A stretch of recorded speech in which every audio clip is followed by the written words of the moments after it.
You could say problems of nation building, that is to say problems of building the capacity of states to take care of themselves in a responsible way, and the related problems of economic development are very much the problems that we see all over the world in the 21st century.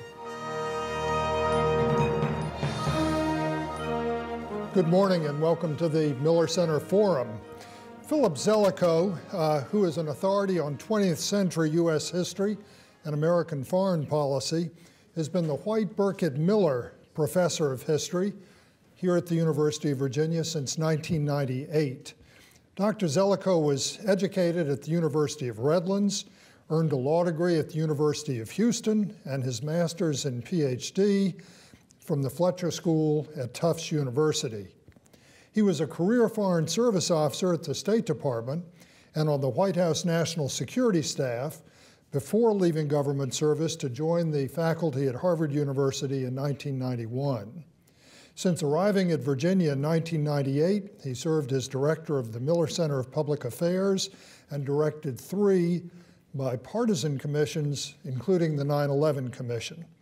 His most recent government service was as the counselor at the State Department, working very closely with his former colleague, Secretary Condoleezza Rice, from 2005 to 2007. In addition to his academic responsibilities here, he presently serves on the board for the Global Development Program of the Bill and Melinda Gates Foundation. His topic today, nation building. Please welcome Philip Zelikow.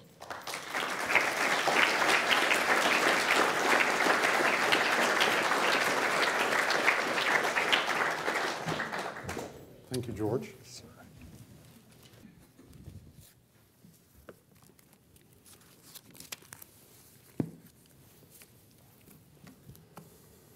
Nation building.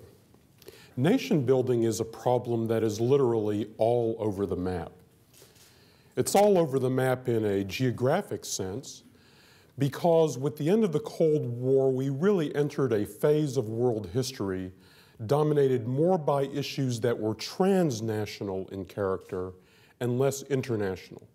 International would be a world in which we thought of the world as rival blocks of states or rival national empires. And so you concentrated on balances of power, and the greatest threats to you were in the most important places in the world, where huge masses of men and metal could be accumulated to threaten you.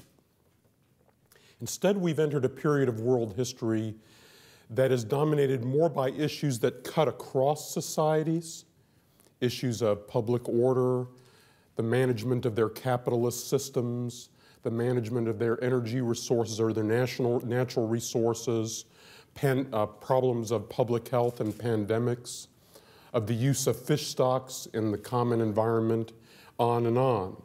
If you think just about the issues of public order, we have serious issues on virtually every continent, save those peaceful places, Antarctica and Australia. But even in the Western Hemisphere, you might think of Mexico. Yet the Mexican murder rate actually is not as high as the homicide rate even in Venezuela. And of course, there's the Middle East and South Asia and on and on.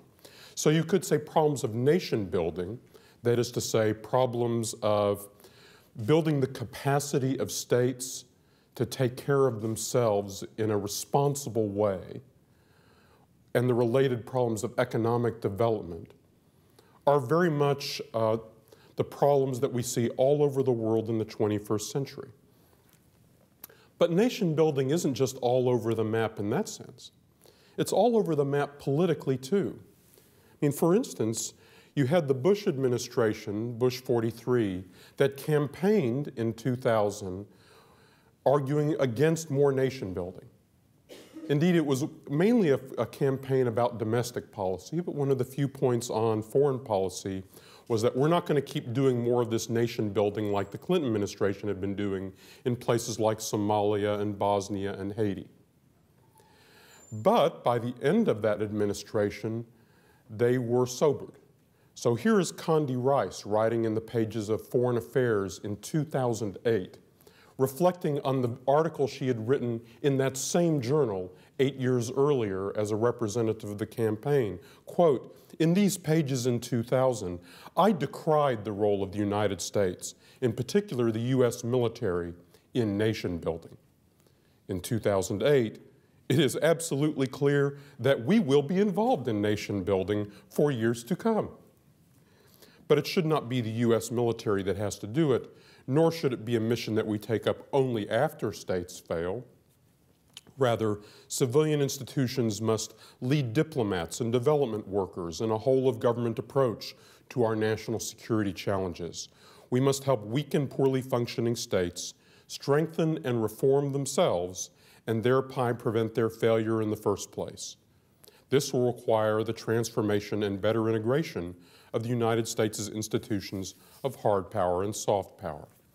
Or if you prefer, here is Bob Gates, the Secretary of Defense at the end of 2008, and still the Secretary of Defense, writing also in Foreign Affairs that, quote, "The United States is unlikely to repeat another Iraq or Afghanistan, that is, forced regime change followed by nation building under fire, anytime soon. But that does not mean it may not face similar challenges in a variety of locales. Where possible, U.S. strategy is to employ indirect approaches, primarily through building the capacity of partner governments and their security forces to prevent festering problems from turning into crises that require costly and controversial direct military intervention. The recent past vividly demonstrated the consequences of failing to address adequately the dangers posed by insurgencies in failing states.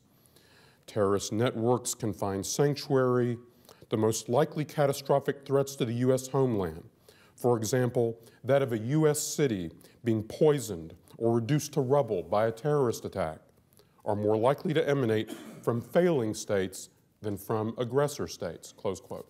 Okay. But as I said, the views politically are all over the map.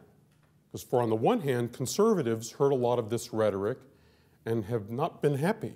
I mean, here, for example, is Thomas Sowell, one of the most prominent conservative thinkers in the country, writing in 2007 that, quote, "If nothing else comes out of the Iraq War, it should banish the concept of nation building from our language and our minds. The track record of nation building and Wilsonian grandiosity ought to give anyone pause, as was said in this column before the Iraq War began. Real nations," Sowell goes on to say, "evolve over time out of the mutual accommodations of people, not by imposing the bright ideas of theorists from the top down," close quote. Or here's George Will, writing on a similar subject in September of last year. "Afghanistan" is the title of his column. "Time to stop nation building." And Will goes on to write, "Admiral Mullen, who is the chairman of the Joint Chiefs of Staff, speaks of combating Afghanistan's, quote, culture of poverty," close quote. Will writes, "That took decades in just a few square miles of the South Bronx." Before launching New Deal 2.0 in Afghanistan, the Obama administration should ask itself, if U.S. forces are there to prevent reestablishment of al-Qaeda bases, evidently there are none now, must there be nation-building invasions of Somalia, Yemen, and other sovereignty vacuums? Close quote. Or here's another conservative exemplar, John Bolton, the former ambassador to the United Nations. He's writing only 3 months ago that our objective is not to remake Afghanistan. That is the Afghans' job. Preventing terrorists from reestablishing Afghanistan as a base is our goal, and to achieve that objective, which means essentially destroying the Taliban, whether or not the Afghan government shapes up, we must achieve these objectives. That is the right metric, not nation building. But if you think that the conservative points of view aren't sufficiently representative, what do the liberals think? Well, here's kind of one occasionally straying liberal, Tom Friedman, writing in the New York Times at the end of last year, that to now make Afghanistan part of the war on terrorism, i.e. another nation-building project, is not crazy. It is just too expensive when balanced against our needs for nation-building in America. Or here is E.J. Dionne writing in the Washington Post just about a month ago, and if we are unwilling to have a full-scale debate over whether nation building abroad is getting in the way of nation building at home, we will accomplish neither, close quote. Well, I was bewildered to think of what to make of all this. Fortunately, Newt Gingrich gave a major speech on national security about a month ago, and in which he elaborated his point of view. He's a very important conservative thinker, and Gingrich's argument is remarkable in a way, is saying, nation building, we ought to do it for real. Here's Gingrich's take 1 month ago. Afghanistan, he writes, he spoke, is a very important battlefield, but if you go through what I've just walked you through about the great struggle to isolate Islamic extremism, you also begin to realize that the problems in Afghanistan are probably 90% non-military. This is not a military campaign. We have been in this country for 7 years, almost 8 years, and we have not flooded the country with highways. We haven't guaranteed that every Afghan has a cell phone. We haven't undertaken the logical steps toward fundamentally modernizing their society. We haven't developed a program to help farmers get off of growing drugs. He goes on to say, I'm not saying that tomorrow morning you win, but the fact that we haven't figured out probably the most important military units we could have sent into Afghanistan were military engineer battalions. If we had mobilized every National Guard engineer battalion and rotated them in there building roads and just build as many roads as possible to make as many commercial trucks as possible in order to get people traveling back and forth to break up the isolation, we would have done more in the last 600 tours by people who are policing, because we're policing the same community that isn't changing. You need a vastly deeper focus on creating a modern Afghanistan, of which there's a security component, close quote. It's interesting to see the way the Obama administration has responded to this. The Obama administration has chosen to respond to this by saying, whoa, whoa, whoa, we're not going to do that kind of nation building you don't like. We're going to do something else. So here's the way General Petraeus put it 2 weeks ago on Meet the Press. He's asked by David Gregory, well, look, General, you have got to, how do you respond to critics who say, look, General, you have got to redefine your nation building goals for Afghanistan? Petraeus answered, it's not about us winning hearts and minds. This isn't to say that there is any kind of objective of turning Afghanistan into Switzerland in 3 to 5 years or less. Afghan good enough is good enough. And then he goes on to say that President Obama had ordered a refinement of objectives, a recognition of the realities on the ground, and that we need to be measured in what it is that we can actually achieve. And that's why that's where this concept again of not trying to turn Afghanistan into a Western industrialized democracy. Well, I'm glad that the goal of getting Kabul to look like Zurich has been abandoned. Or here's Vice President Biden about 1 month ago on This Week, saying, if you notice, what we have is a counterinsurgency plan along the spine of the country where the population is. It's not a nationwide counterinsurgency plan. We are not engaged in nation building, which the original discussion was about.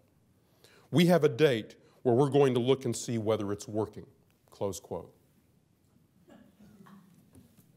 Okay then. So my main point that I wanted to start with is, when we think about nation building, the problem is all over the map, and politically and intellectually, we seem to be all over the map as a country in how to think about it. Yet obviously, somehow, this has to do with the very core of America's purpose in the world in fashioning a safe world for the 21st century. Okay. Second point I wanted to make. So first point is nation building all over the map. Second point, America actually has a very long history in working on problems of nation building. If you think about it, the whole way we built our country was a series of nation building ventures. Think about actually the way that states came into existence in the United States of America. It wasn't that the really strong, competent federal government went into these uncharted areas and pulled its government out of a box and set it up. Instead, what happened is total bottom-up efforts. In effect, the settlers created their own states. And then having created their own states, they said, we've got a good state here. Can we join the United States of America, please? Actually, first we want to create a territorial government, and then our territorial government is so splendid that we think we should now become part of the United States of America.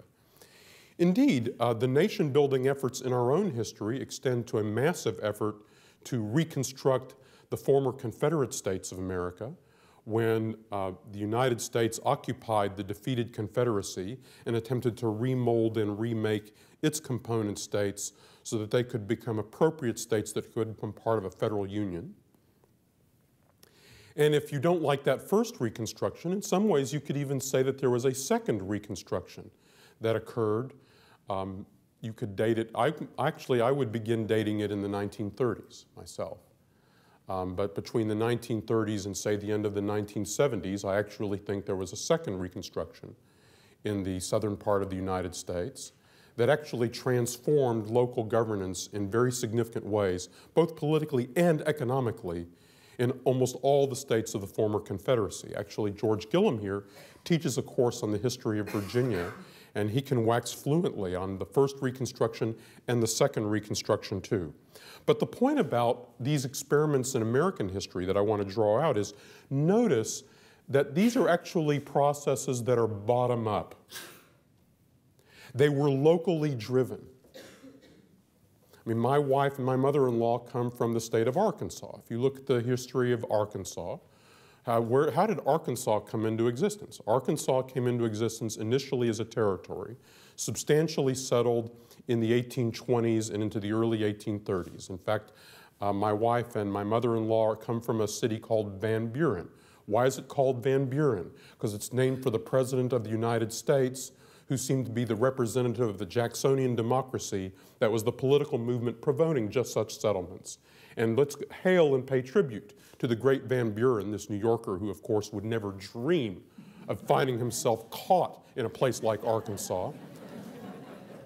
But in tribute to that dapper New Yorker, this town was named after him by the people who actually had a model in mind as they stood up a territory, and then that territory then became a state. That's a very typical American process. So, okay, that's a locally driven, bottom-up process. So then ask yourself this question. In these American history stories, what's the role that the outsider played in that story? Was that just an Arkansas driven by Arkansans? What exactly did the outsiders do that affected this one way or the other? You have a very weak federal government in many respects. It's clearly not just offering a blueprint and driving the process with its money or its teams of civil servants. So what is the role of the outsider in these cases? In our own history? Well, it's interesting to reflect on that. I can find several roles. One, the federal government added some security. That is, the primary security was provided by local people, usually organized into local militias of one kind or another, which would then get organized maybe into some kind of state militia and ultimately what we now call a National Guard. That would be supplemented occasionally by federal troops. If you had a particularly difficult Indian war that was, say, beyond the scope of the Indiana militia, U.S. troops might come in to help you beat Tecumseh, for example, as happened in the Indiana, Ohio, and Illinois stories. But militia forces are still the dominant, but the federal government supplemented it and helped out in various ways. Second, this federal government, this remote federal government, did provide some fairly important infrastructure that gave these territories access to the transportation and communications revolutions that were transforming the rest of the country. What do I mean by that? I mean things like a postal service, which turns out to be a very important thing in the history of 19th century America. We take it for granted now. Or railroads. Very important thing indeed.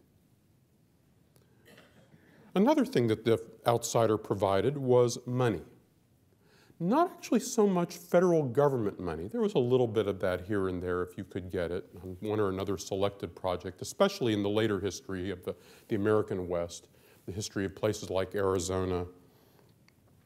But money was mainly private money, because what the federal government, what the outsider had done is create a financial system that allowed local farmers to get access to credit from banks. One thing that's really important to note about the history of the United States and its nation building is the access to private credit, I think, is the often overlooked, absolutely central story. Because if you don't have access to private credit, developing large-scale farm-to-market agriculture turns out to be a very difficult thing to do. This is true, by the way, for cotton growers or for wheat growers in the 19th century. So, and then you think, why does America have a workable financial system that can extend credit? By the way, a kind of rickety financial system that went through lots of problems and many failed banks, but clearly somewhat serviceable. Well, actually, if you think about it, the local people didn't really create that financial system entirely themselves. There's an outsider role in that. Another thing the outsider provided was a chest of ideas about what you ought to be when you grow up that people would emulate. Because usually these people would come from someplace, and then they draw from where they came from to emulate things they liked about the place they came from. And they'd kind of pick and choose things that they fondly remembered or imagined they remembered and try to artificially construct communities in these different images, drawing from this chest of ideas.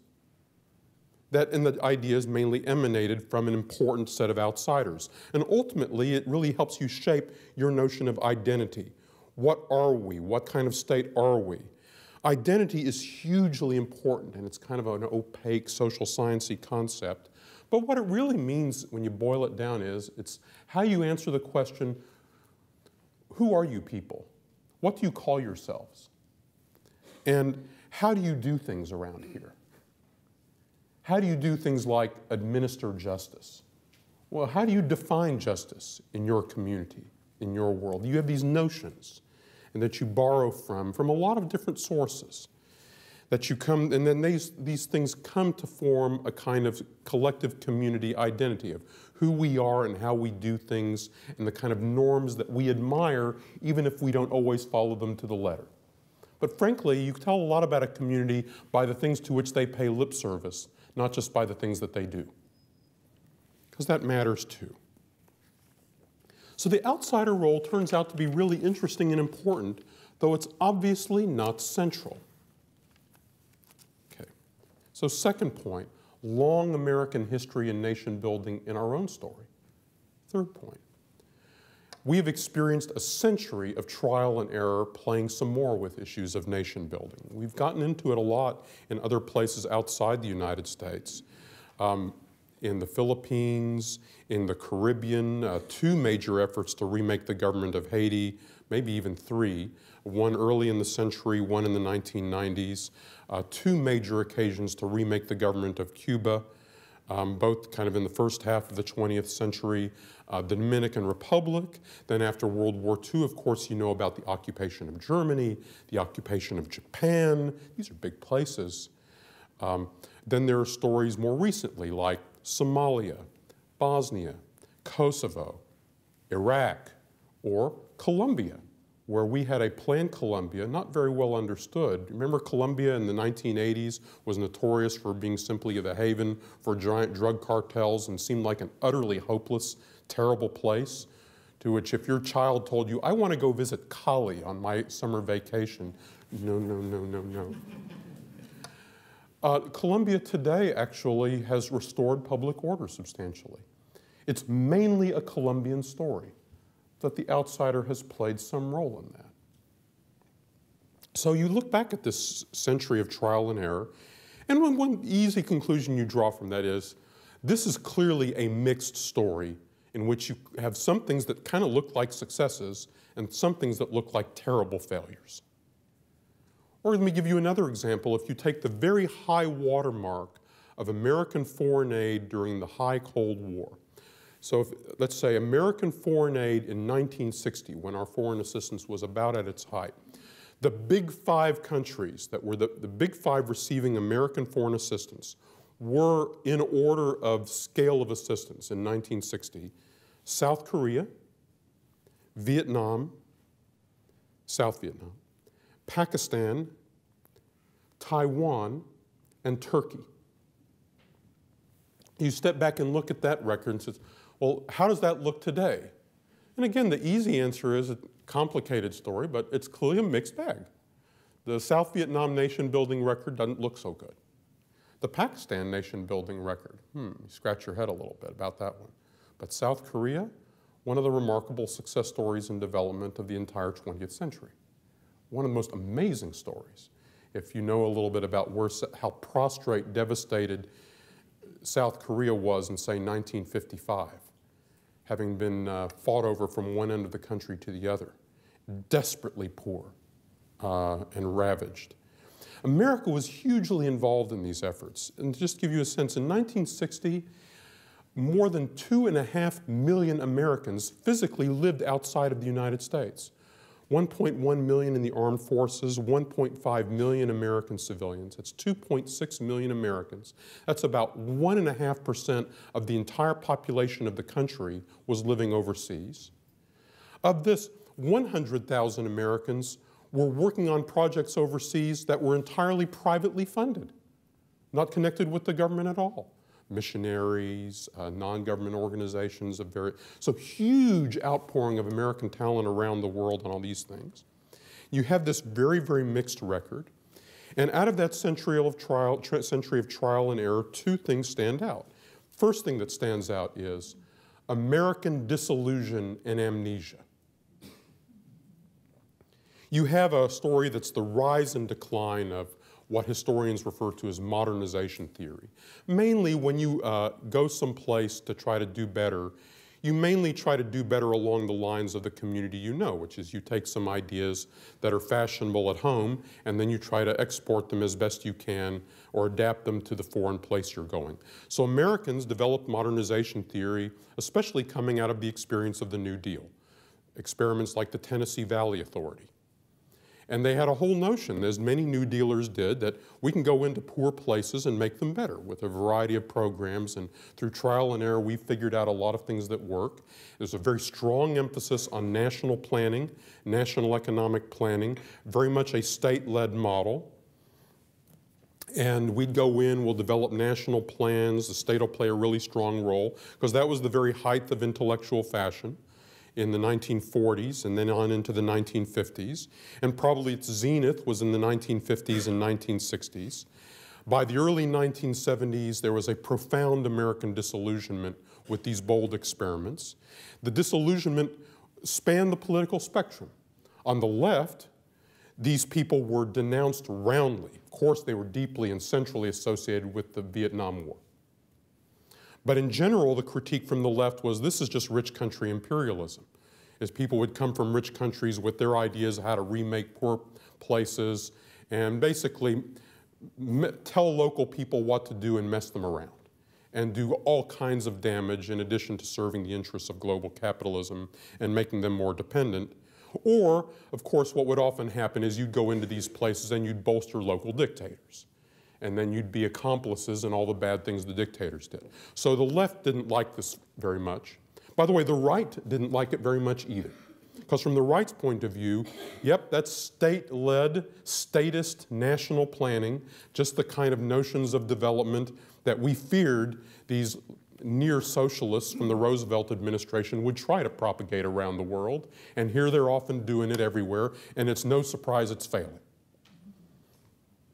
So you have all these kind of foreign aid do-gooders that like Tom Sowell was referring to in his column just last year. So repudiated by both the left and the right. We then moved to kind of more of a philosophy. It was, well, we'll just kind of stay out of big-time economic planning and just try to address common human needs in a more subtle way. And maybe we'll be able to make some progress that way.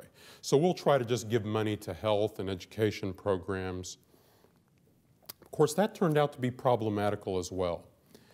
And the result then was kind of a national Alzheimer's about nation building, in which we would then in the 1990s, we'd confront nation building problems with actually no institutional memory of what we had done and learned in the past at all. And every case would be a surprise. And we would reinvent our institutions all over again, and mostly kind of scramble around and do something that seemed appropriate that might likely fail. And then after Somalia, oh, let's not do that, and then Bosnia, then Kosovo, painfully, we're learning some lessons, but of course the lessons of Kosovo had been entirely forgotten by the time we went into Afghanistan and Iraq in 2002 and 2003. So because Americans are deeply disillusioned with nation building, so they don't build institutions that practice how to do it. They don't preserve institutional memory in how to do it, because they actually aren't sure we know how to do it. And therefore, disillusion, amnesia, yet we keep finding ourselves pulled back again into this problem. And oh, let's figure something out. On the other, so that's the first point about the century of trial and error. But the other striking point about the century of trial and error is there were actually lots of successes, lots of success stories. In fact, the general history of the world since 1950 is a half century and more of actually the most profound material improvement in the human condition in the entire history of mankind. 30,000 years of recorded history. This last half century is the best from a material point of view. Per capita income, infant mortality, percentage of children receiving primary school education. You just go through the metrics. The best half century ever. So something's going on. Look what's just happened to China. But China doesn't seem like a very big foreign aid story. But that was a big story, all right. Something good happened. Some successes have happened there. So lots of successes. We actually seem to have been involved somehow in a few of these success stories. Now there's a puzzle, which then brings me to my next point.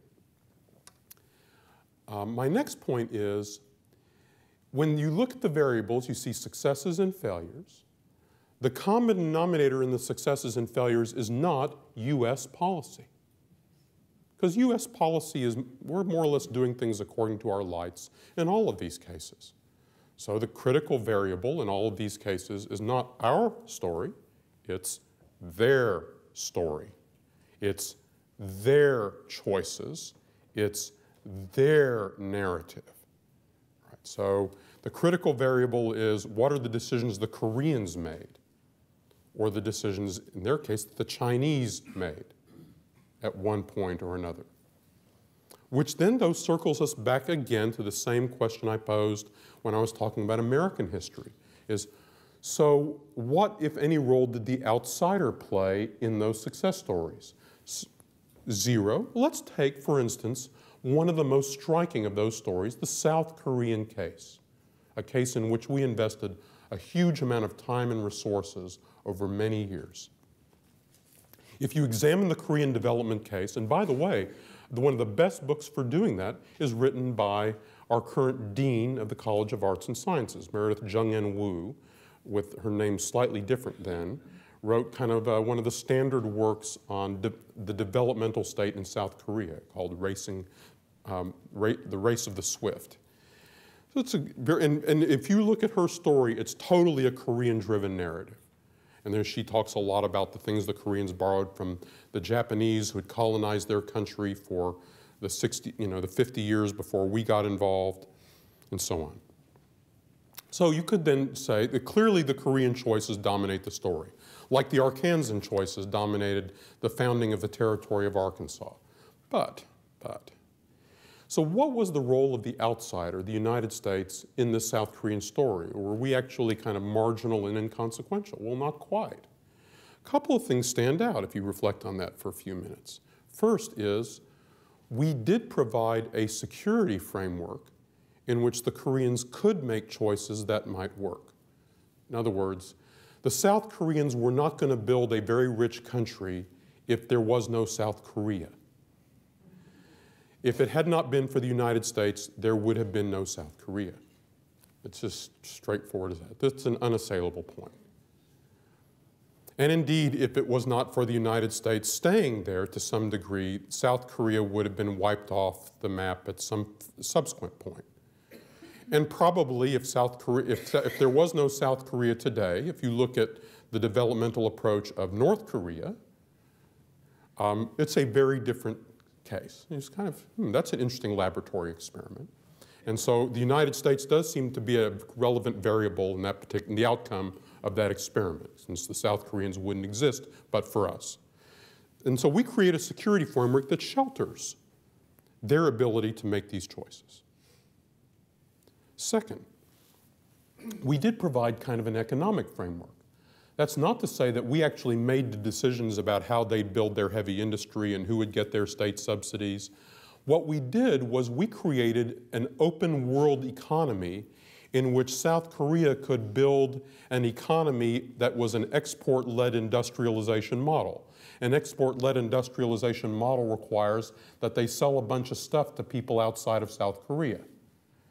That means there has to be a large trading network in East Asia that's linked in with Japan and Southeast Asia. That's a trading network that actually we kind of structured and set up and then mostly stood away from and just let it run. But if it hadn't been for the United States, if you look at the prior history of East Asia, it doesn't usually look that way. And actually, the United States, frankly, also made a decision that even though South Korea, like Japan, was doing a lot of things that were extremely protectionist, we decided to give them access to our markets anyway. And we would be a free trader with South Korea even if they would not be a free trader with us. By the way, one of the great ironies is we now have a free trade agreement with South Korea that's before the US Congress, in which we'll probably be the main beneficiaries of the bargain, but we're having trouble persuading our Congress to accept it. Although we actually gave South Korea the benefit of that bargain when they needed it most at cost to us. That was when we paid the heavy price. Now that we won't pay such a heavy price, we don't want to do it. We also gave the South Koreans some significant amounts of money that helped with infrastructure at the margin and offset their hard currency needs at a point when they weren't earning a lot of hard currency yet. We also created an environment that helped them nurture that private financial system and the availability of private credit that I earlier singled out as a critical point in these stories and one often overlooked. Incidentally, that private banking system in Korea, the one that kind of really helped a lot of small and medium enterprises get credit, not the big state-blessed industries, that financial system actually had traditional Korean roots. It wasn't something that we invented or designed for them, but we had helped create an environment that worked very well with that traditional Korean notion of a financial system. So if you think about my Korean story for a moment, which is clearly a story in which the Korean narrative is dominant, but the outsider role was nonetheless important, maybe even critically important. Which then brings me to a discussion of Iraq. Because, of course, the shadow of the Iraqi story looms over much of the way we now think about all nation-building narratives, as you could tell from some of the quotations I offered you at the beginning. On the one hand, you can view the Iraq story as deeply humbling, chastening. For instance, there's a wonderful story on the front page of the Washington Post this morning in which 3 Army officers recount their Iraq experiences, and the overall theme of the story, which is worth reading with care, is one of a great deal of humility, which I share, having spent a lot of time working on Iraq and being in Iraq during some of those tough years. On the other hand, there is a notion of the Iraq story in which, yeah, but after a lot of trial and error, we kind of figured it out. And we developed a doctrinal solution, which we'll call counterinsurgency, or COIN for short. And we had a surge that implemented that concept, and now we can take that concept and try it out in Afghanistan. Now, I'm a little uneasy about actually relying too much on both these narratives. Even one of the problems with the Post story is, you see in the Post story, if you read it deeply, there are stories of searing failure and some success, depending on different places and times. So that integrate those data points into a narrative that makes sense of what happened in Iraq is a challenge that the Post story could not do, but which is necessary. I'll assert that we do not yet adequately understand actually what happened in Iraq. over the last 7 years. I say this as someone who's been working pretty hard on trying to understand this story, both as a historian and as a former participant in it. Indeed, I'm sympathetic with the counterinsurgency arguments. I should betray here, I have a personal interest in the matter. You've probably heard the phrase clear, hold, and build. I'm the person who coined that phrase. I coined it for testimony Secretary of State Rice would give in the fall of 2005. That's not because I'm the great genius of counterinsurgency, the modern-day T.E. Lawrence. I am not.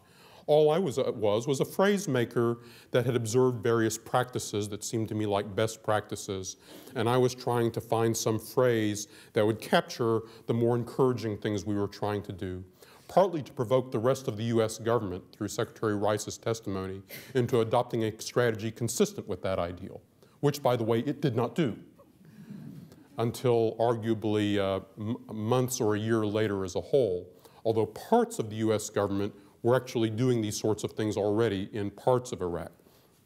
So I say that, I betray my connection with that phrase simply to say I have some empathy for the counterinsurgency advocates. I understand a little bit where they're coming from.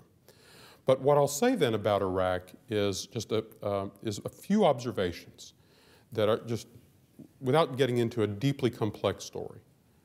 But I think these are the ones that resonate. First is, this is very much a story of local narratives, not a single Iraq narrative. I would argue for you that if you study the Iraq War closely, you will actually find 5 or 6 different wars that go under the heading of the Iraq War. And by the way, I don't just mean that they're just different regions of the same war. I mean actually that the combatants were different. You were fighting different enemies, you had different allies, and the combat situation was really qualitatively different.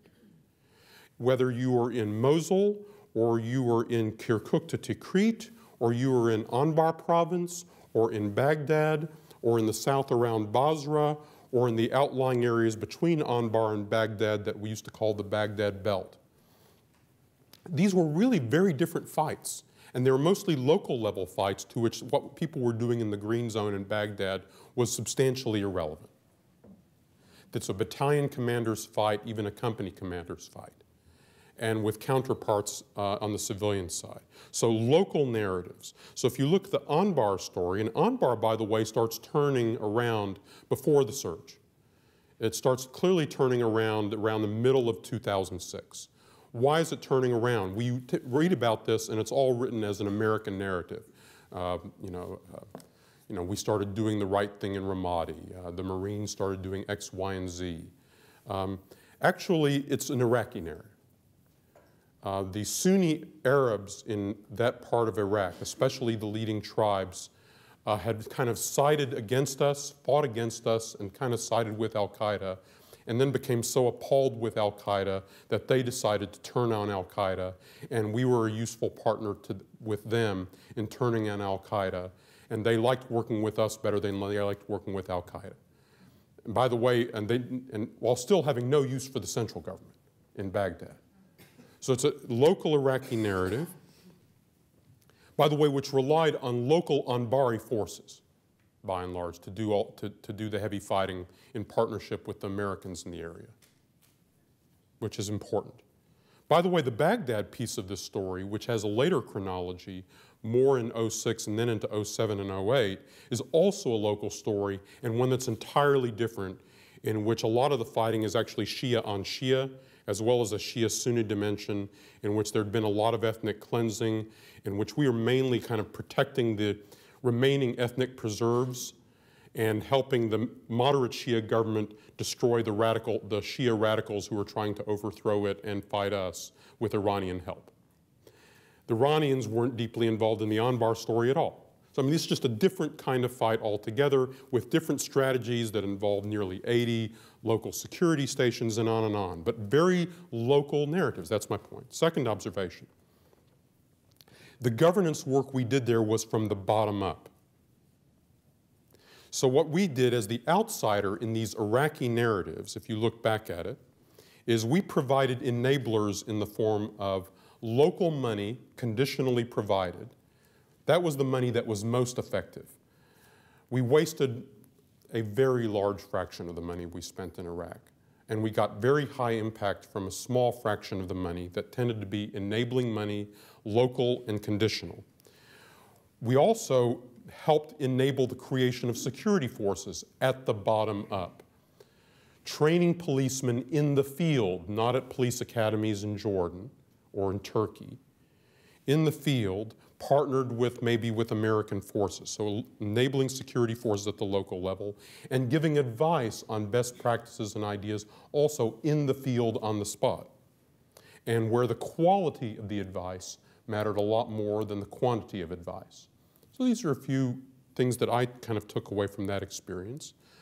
The third observation about Iraq is both then and now a profound neglect of the private sector and of the criticality of the private credit system to enable the private sector. We actually did quite a lot to help create a workable public finance system and a stable currency and so on at the central government level. But if you really want to reach out locally in economic terms, mainly that needs to be done through the private sector, and mainly government can't do it. The way it'll be done best is just by creating enabling credit mechanisms so that local businessmen who see an opportunity can find the money to take advantage of the opportunity in 1,000 ways that you can't foresee and predict. All right. With some of those observations about Iraq in mind, let me then turn to the story in Afghanistan.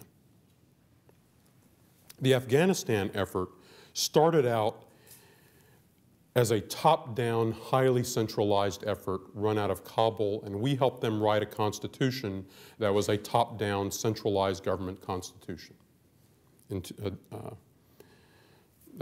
if you kind of reflect on the insights I've just offered in my previous examples, this would already strike you as ominous, especially in a country like Afghanistan, in which all of its successful governments used the building blocks from regional and local built up. And in essence, the Afghan national state is the way they cobble together these building blocks from the profoundly different regions that nonetheless have created a real Afghan national identity. The Afghan nation is strong. The state in Afghanistan is extremely weak. Then I would argue, and this is a bit controversial, that the United States and the United Nations, though they did a lot of good with many individual projects, probably the net verdict may be, I'm not sure, it's still too early to tell, but I'll just introduce the possibility that the United States and the UN actually may have made things worse, not better. How could that have happened? Let me single out several things. Start with the fact that the aid system that we put in place was profoundly inefficient.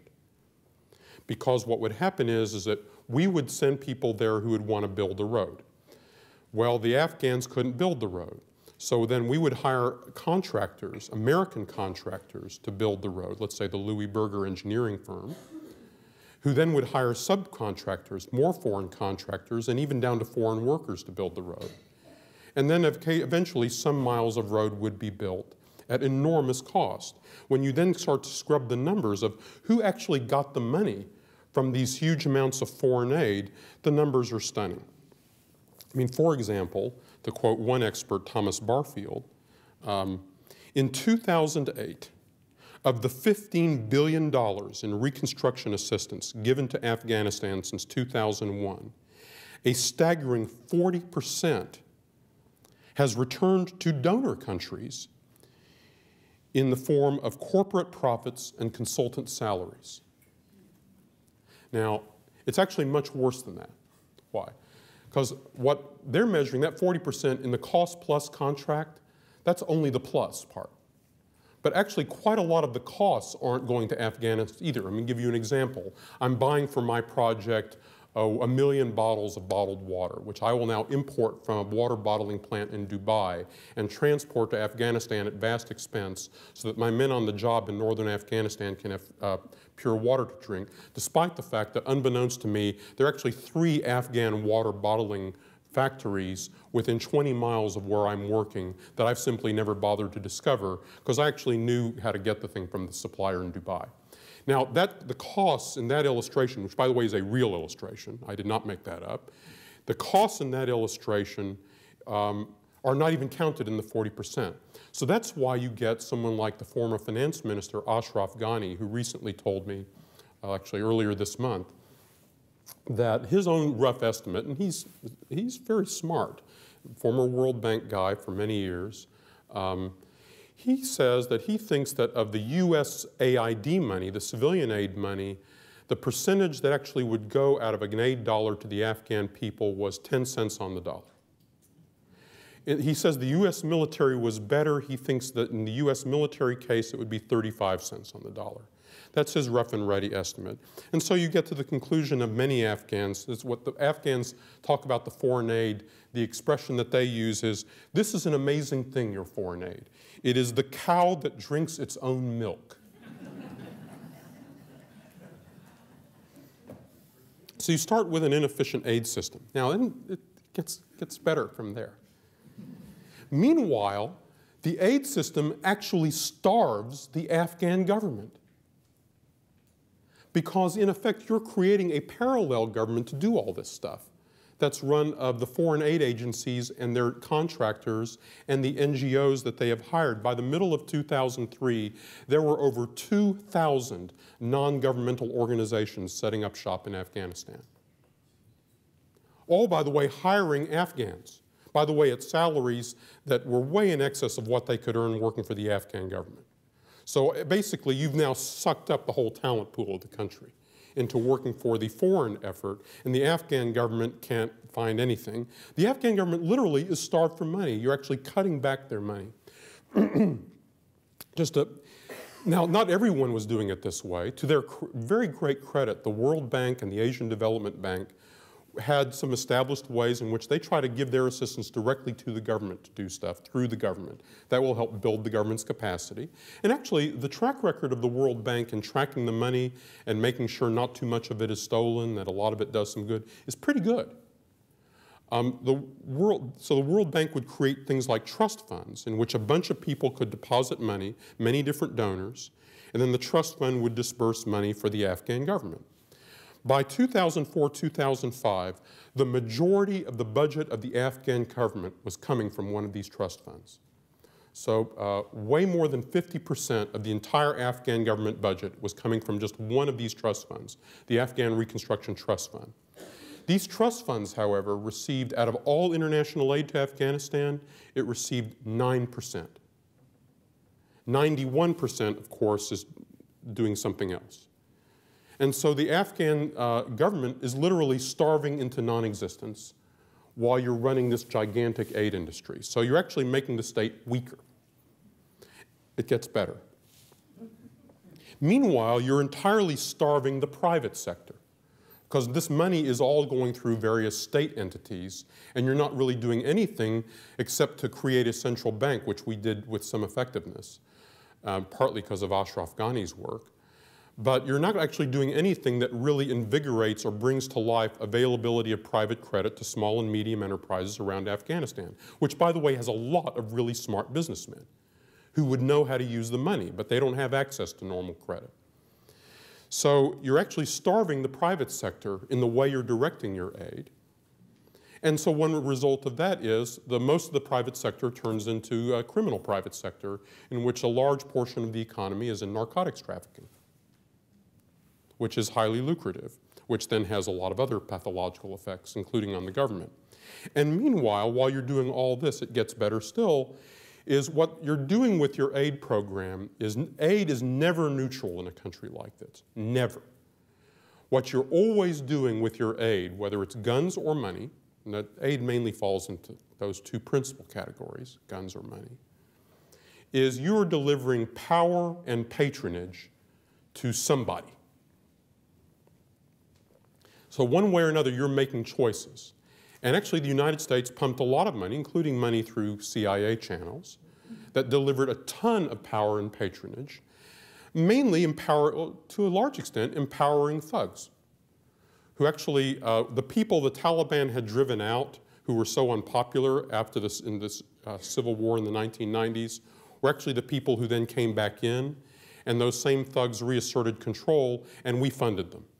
And we actually gave them not only guns, but we actually put some of our soldiers at their disposal to help them fight their battles. Some of these people are really, really bad people. There were actually reasons why they were unpopular. I mean, deep, profoundly bad people. By the way, if you want something to read about this, very much of a ground eye view, Sarah Chase's book, The Punishment of Virtue, is not bad. And she's quite bitter about some of this that she experienced in Kandahar. So if you add all that up, in some ways, the United States is making things worse. Meanwhile, the security problem of Afghanistan is actually in Pakistan. And we're not, Afghans are too weak to confront the security problem in Pakistan. The enemy is in Pakistan. The enemy is based in Pakistan. And we can't confront that enemy for them because our relationship with Pakistan is simply too complicated. They're both our most important enemy and our most important friend at the same time. And it really is as profoundly ambivalent as that. So you think back to what I've been trying to explain. If this is a local story, remember I keep emphasizing local, local, local, subnational. The Afghan government actually made a heroic effort to try to do local governance. They created a remarkable program called the National Solidarity Program to basically try to bypass the thugs and warlords and create genuine local government. And here's the way they made their program work. They said, you out in the countryside, you in the villages, you put together your own way, a community development council. You do that and we'll give you money to spend as you think best. And half of the 20,000 villages in Afghanistan actually did this. 10,000 villages participating in this program. There's some evidence on how this worked, and it's kind of a remarkable story. And the Afghan government gave them as much as they could. That was about $10 million a month. That's about all the money they had available to fund this program. That adds up to about $1,000 a month per participating village. Which you can imagine didn't go very far in comparison to the resources at the beck and call of the warlords and their private armies and the resources that they could tackle.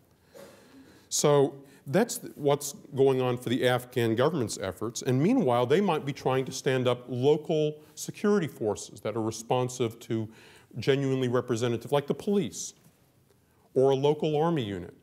But the police and the local army unit are way underpaid and undertrained in comparison to the local private army owned by the warlord. And meanwhile, in any case, the person who's running the police, they're appointed by Kabul. And the appointments, basically, Karzai made a series of decisions to make a lot of appointments that sort of managed his role with the warlords because that was more important to him by 2004 and 2005. Because he thought that was the only way he could secure his position in power. And the Americans arguably did not discourage that. In some ways, the Americans fostered it. There's a bitter argument here between different people who were in Afghanistan at that time. I've heard both sides of the argument. I can't sort it out. I'll simply suggest to you that there's a possibility that the Americans were deeply involved in fostering the problem and not in controlling it. All right, so conclusions. What do I draw then from all this story? I'll offer you several conclusions, which actually are kind of hopeful. One, nation building, however you define it, is kind of doable and has frequently been done successfully, including in our own history many times. Two, their choices, the choices of the local people, the foreigner, their choices are at the center of the story. It's their narrative. So you have to think about your policy as a narrative in which they're the subjects, it's their story, and then ask yourself, how do we as outsiders play a supporting role in that story? And frankly, when you read our papers or even the arguments about it, they're all arguments about what we did, what our policy was, not what their story was, and then how we related tangentially to it. Third, the outsider is secondary, but can be vital. Things like the framework or environment that might make success possible. Things like money, especially money that goes through the government, not around the government. Much of it local, below the level of the weak central government. Much of it focused, hopefully, on enabling a private financial sector that may end up being the most important provider of money of all. And highly conditional, so that if people aren't using the money right, you stop giving it to them, and they know it, rather than you're being locked into it politically or in appropriation cycles.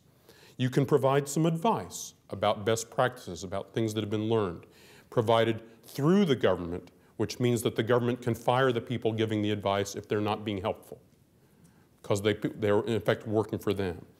Advice provided above all in the field and on the ground, not in the United States, not in a remote academy, and where the quality of the advice matters more than the quantity.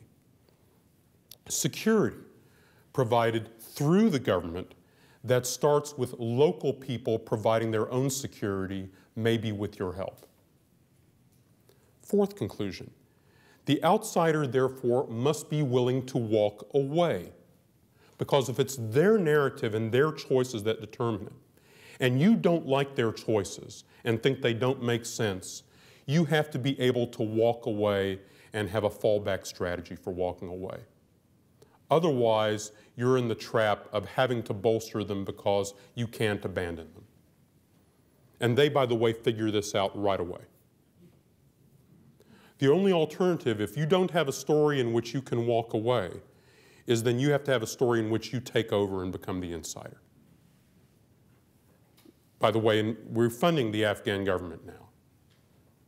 Fifth, whether or not to do nation building, if you follow my analysis here, is kind of the nation building or no nation building is in pretty deep ways a false and misleading paradigm. It's kind of not the choice in that way. If, for instance, you follow my argument, you might conclude we actually haven't tried nation building yet in Afghanistan, so it's kind of premature to judge that it's failed. Sixth,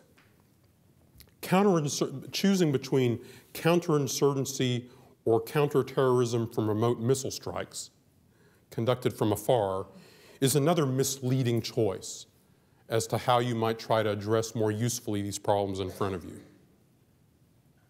And seventh, and this is maybe the most interesting conclusion, the variable in success is not the mass of troops or the mass of money. It's not the size of the resources. It's not you don't put in enough troops, you haven't given enough aid. It's actually the substance of the strategy and the policy design. In other words, a light footprint could actually be much more effective and sustainable. And so arguably, you could have an intelligent nation-building effort that cost a fraction of the money. A woman named Claire Lockhart, who's been working a lot with Ashraf Ghani and is deeply involved in Afghanistan, told me earlier this month, and she's been working on this problem for 8 years there, is that from her perspective, we could have had a more effective aid program and could have a more effective aid program now for 10% of what we're spending. Now, maybe that's an exaggeration, though she's not inclined to hyperbole. But if that's even partially right, it hints at the possibilities of a light footprint approach that is actually invisible in America's policy debate today, which is fraught with the cacophony of pessimism, resignation, determination that I described to you in the welter of quotations I offered at the beginning. So the purpose of my talk today, above all, is to try to shed a little more light on a subject you hear a lot about, and maybe to help us all raise the level of our game.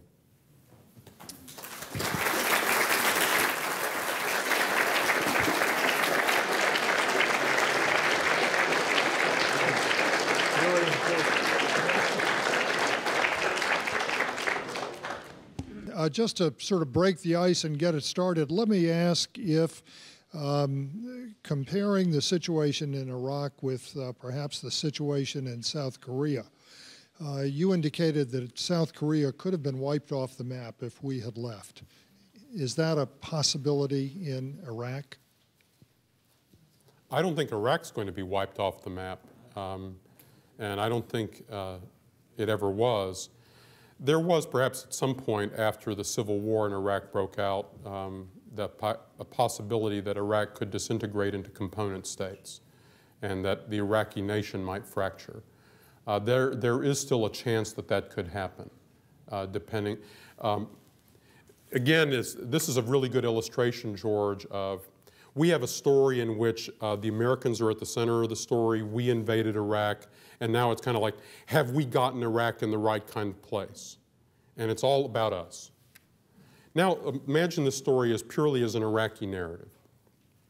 What happened, you have an Iraq that's basically had been ruled for generations by a small minority of the population in which the majority is ruthlessly kept down by a brutal dictatorship that periodically slaughters the rebellions of the dissident people, okay? Then, for various reasons, these Martians come in from the United States and remove the bad dictator. They basically pull the cork off the champagne bottle. So it's like this deus ex machina conclusion. Well, what would happen in Iraq? Let's suppose the Americans had done that and simply disappeared. What would instantly have happened anyway is a profound political, social revolution in Iraq, in which, having removed the dictatorship and kind of opened the game up as to who's going to run the country, there would have been a huge, profound turmoil in which the Iraqis would sort out, with a good deal of violence, who is now going to run the country. Are you still going to have the Sunni minority running things the way they always had? Or are the Shia majority going to get to be in charge? And how do the Kurds fit into that and some of the other minorities? And who controls what territory and resources and all of that? That's a dynamic now that's going to happen regardless of the Americans being there or not. But the Americans are there.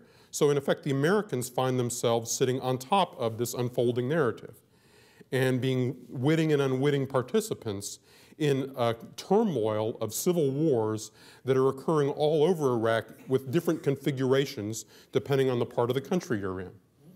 And we find ourselves, in effect, intervening in an ongoing civil conflict that perhaps to this day is still not quite over.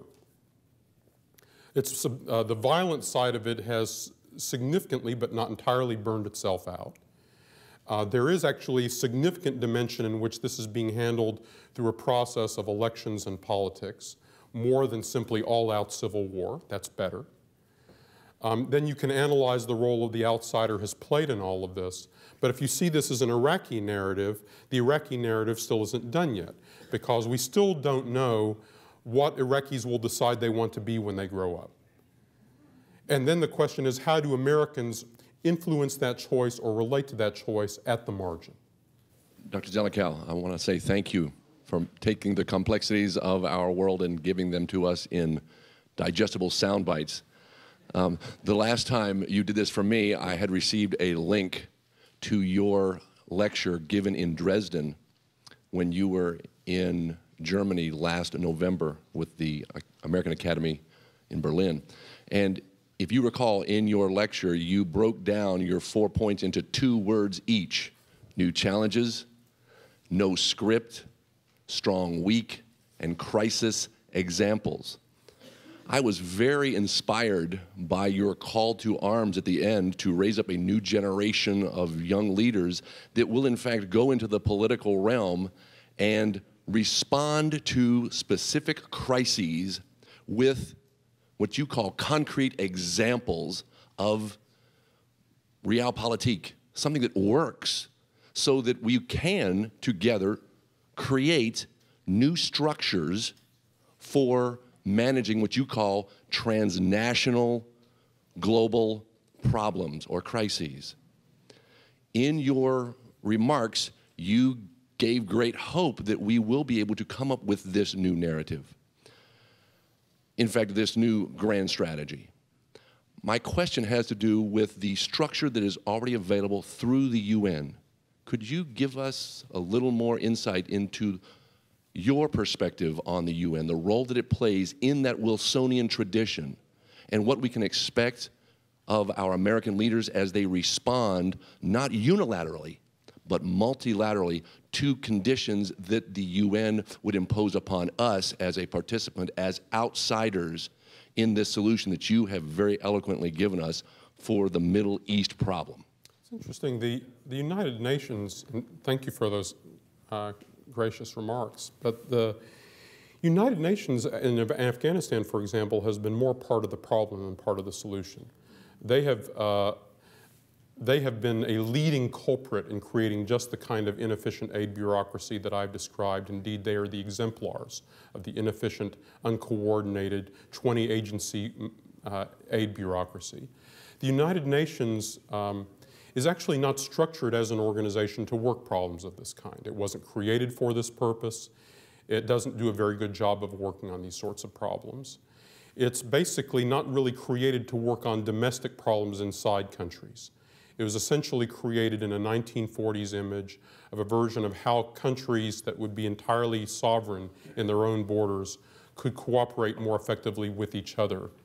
In very much designed for the international world as an international organization. It's tried to adapt to being an organization that works transnationally and simply has not done so very well. The World Bank actually is a far more functional and effective organization than the United Nations is. And by the way, so is the Asian Development Bank and the African Development Bank. So it's not that I'm being critical of multinational groups per se, but the United Nations, I'm afraid, it just wasn't built as an institution for these purposes, and it's having trouble innovating as an institution. I think a lot of these problems we're going to confront in the 21st century are going to call on more creativity and ingenuity in designing institutions that address them more effectively than the UN has. Yes, sir. Mrs. Zelikow, the nation-building challenges, I think, after World War II were primarily looking for economic models or possibly social rule of law, political frameworks. But isn't the current, aren't the current challenges facing the Western countries trying to perform nation-building tasks in Muslim countries a culture clash of where the religions may have a large, the differences in culture and religion have a huge challenge for a Western model being superimposed on a Muslim country? And what are the approaches, if you will, in looking at that variable, if you will? Well, if you follow my premise and you say, well, look, it starts with their choices. So actually, if you contrast, say, countries like Turkey, Indonesia, Pakistan, and Egypt, to pick, these are all Muslim countries, then you say, what's the political economy model of those 5 countries that I've just listed? They really differ. They've made some very different choices. And so then the role of the you ask yourself, what's the role of the outsider? And what you might say is, well, where we see countries making choices that seem smart and successful, we ought to kind of let them have the lead and figure out how we can facilitate and be supportive of that at the margin. You can make an argument in the case of Egypt. We haven't done that very well, but partly it's that they have not been making great choices. Maybe a little better in recent years, but I'm pretty ambivalent. Pakistan, pretty bad. Indonesia, quite promising. And Turkey, also very interesting and quite promising. And what's happening now is, of course, the Muslim countries are sorting out how to make these choices for themselves, and they're examining their chest of ideas. And mainly the chest of ideas they're looking at are not ours. But they're very influenced by what's going on in Turkey and Indonesia, for instance. Or Malaysia, for example, offers a really interesting developmental model for another Asian Muslim country like Pakistan, if the Pakistanis choose to take it. At the moment, their choices are, I'm afraid, deeply dysfunctional. And so then you have to ask yourself, if in a situation where they're making those sorts of choices, what are the choices for the outsider?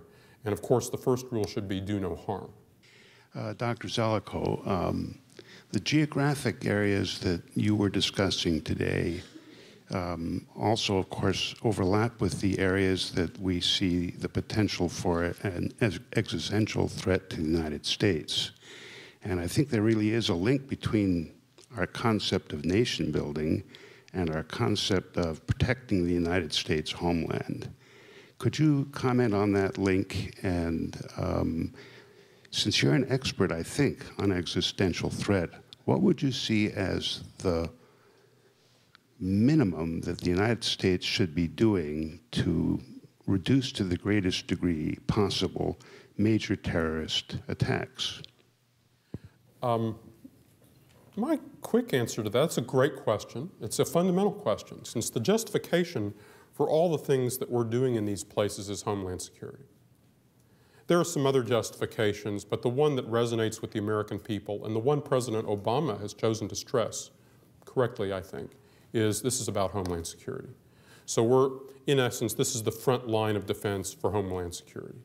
So we're trying to prevent the problem from arising here and keep it down there so that we don't have to defend it closer to home. And they talk, and then they would say, just like before 9/11. I guess my approach is you've got to have an approach that relies on layered defenses. See, partly, if you follow kind of my reasoning, maybe there are things that we can do forward that can be preventive, but maybe not, depending partly on the choices that the local people are going to be making, which either will be constructive or not constructive. And if they're not making constructive choices, we have to have fallback strategies. And then to have a fallback strategy, you have to then fall back on other layers in your defenses. A little further away, but all the layers need to be functioning. Right down to aircraft doors, TSA inspections, making it hard for these people to travel. There are a lot of reasons that extremist groups have not mounted a successful complex attack on the United States since 9/11. But one of the reasons, it's not just that we've gone on offense and kept them scattered and on the run, though there's a lot of truth to that, through really quite unorthodox policies, mainly not about these interrogation issues, which was an unfortunate road we trod. The main thing we've been doing is reinforcing local authorities in other countries, and then also going after these people with things like drone missile strikes. So, but if you can't do that, then you have to fall back on other things. And you then have to make sure all the layers are robust all the way back to the homeland. Because things, for example, as mundane as making it hard for them to travel on false passports, that actually turns out to be absolutely crucial to their world. Then it's very hard, then that's one of the reasons they look for people who have good passports. And then if you get someone who you find out is involved in the organization, you get them in your machines where you track them and can keep them from flying, you've broken up their attack. In fact, the reason the Christmas bombing that almost happened was such a fright was frankly because this is someone we should have had in our system, and he should never have been able to get on that plane if the system had been working correctly. You see, another part of the layered defense that would have worked. That would have been a case where you'd want to have stopped him in Yemen, in Nigeria or in Yemen. Both of those front edges failed. So you fall back on other layers, which is okay, but we had his name. So when he started flying, we keep him from getting on the plane. That layer broke down, and so he got alarmingly close. But my general answer to you is you've got to have a set of staggered defenses all the way back to the homeland. Philip's argument is important, and I hope it becomes as influential as it is historically grounded and lucid. Thank you.